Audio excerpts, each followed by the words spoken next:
Welcome to Let Me Fix This. Enjoy the video. In this video, I will show how to make ramen cup, only way.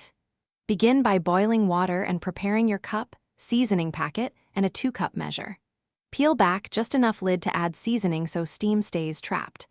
Pour water to the fill line, stir briefly to dissolve flakes, then cover tightly and let sit undisturbed.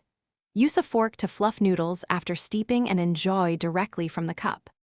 Adjust seasoning to suit your palate by adding half or the full packet, then taste and tweak. Boost nutrition with a soft egg, frozen vegetables, or leftover chicken for a complete meal.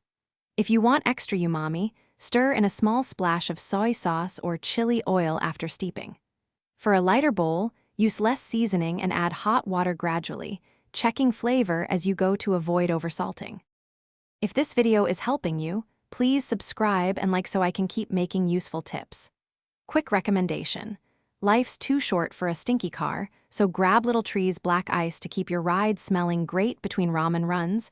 It pairs surprisingly well with late-night takeout.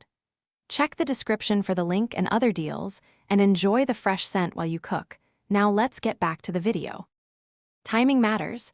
Pour boiling water to the line, cover tightly, and start a timer for 3 to 5 minutes depending on noodle thickness.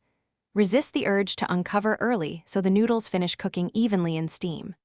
After the timer, stir thoroughly to distribute seasoning and loosen any clumps, then let cool a moment before eating.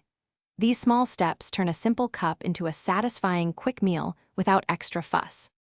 Thanks for watching. If you found this helpful, don't forget to like and subscribe.